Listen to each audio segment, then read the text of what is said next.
Remember back when I 3D printed the pistol from Firefly? Well, I worked on it some more, and now it's fully finished. If you remember from the original video, I designed the pistol using some templates that Bill Doran from Punished Props gave away for free. I modeled the files in Fusion 360 and 3D printed out the pieces using PLA filament. Unfortunately, I realized after the fact that I made a mistake. The barrel is supposed to have 8 sides, but I only designed it with 6 sides. Oops. Luckily, it was just a small change in Fusion 360 to fix that, but that meant I had to reprint most of the model. So, once I printed out the corrected pieces, I felt good about getting to work on making this look like a true replica of the pistol. Let me show you how I did it. The first step for finishing a 3D printed piece is sanding. Lots and lots of sanding. I started with 220 grit sandpaper, but that was too fine.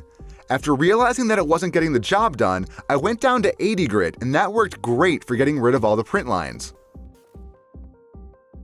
Once I sanded off all the print lines and imperfections, I did another pass using 180 grit sandpaper.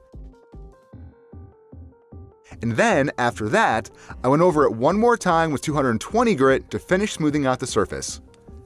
For a few spots, I used Bondo glazing putty to fill in some imperfections. For instance, where the two pieces of the hammer are glued together, there was a little gap, so I filled it in. Next, I primed the pieces using Auto Filler Primer. This is better than regular primer because it helps us smooth out any minor imperfections in the surface. It should be easy to find. I bought my can at an auto parts store. After priming, I checked the pieces for any other imperfections and sanded them smooth, then reprimed. Once I was happy with how it looked, I glued together the main pieces of the gun using CA glue. I made sure to add the trigger piece and spring before I closed it up. At this point, I'd already painted the trigger, so I put some masking tape over it to protect it when I painted the rest of the gun. Unfortunately, that was a mistake. The gun fit too tightly together, so I couldn't get all the masking tape out, so now the trigger doesn't move freely enough. It still moves, but it doesn't spring back. Anyway, I used some more Bondo glazing putty to hide the seams where I glued the different pieces together. It took a few tries of adding the putty and then sanding before I was happy with the results. Once it looked good, I painted the gun using a basic metallic bronze spray paint I bought at the hardware store. This will be the base color of the metal parts of the gun. Once all the pieces were painted and dried, I glued the remaining metallic pieces to the main body.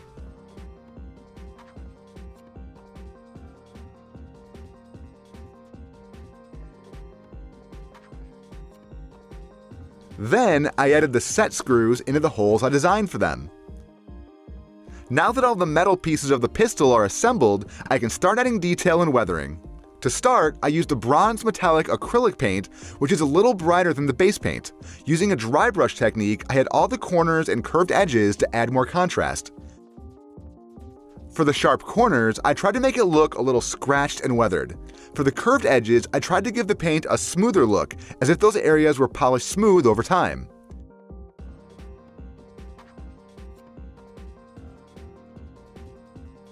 Here you can see the difference. This first side is plain and boring, and the other side has some nice weathering to make it look more realistic.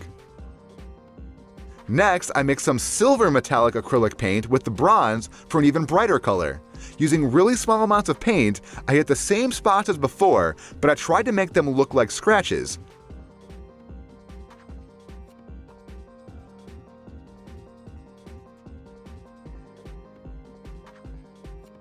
I tried really hard not to overdo this. Overall, I like how it turned out.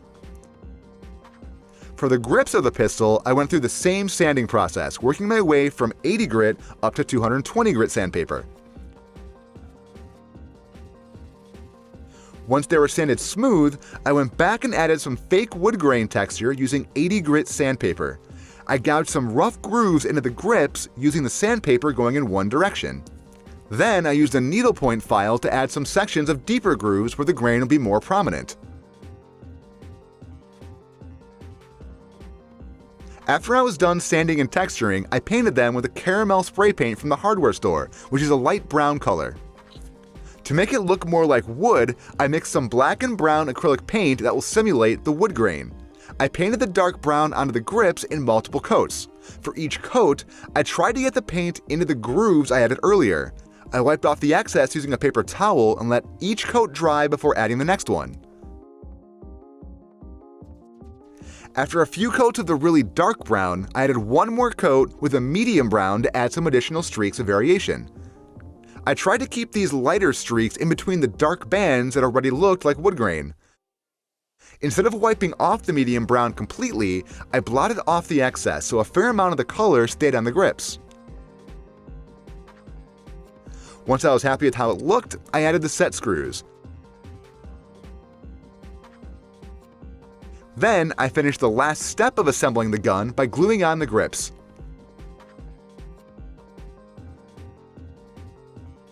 For one last bit of weathering, I used a black wash to add some dirt and grime into the corners and crevices of the pistol.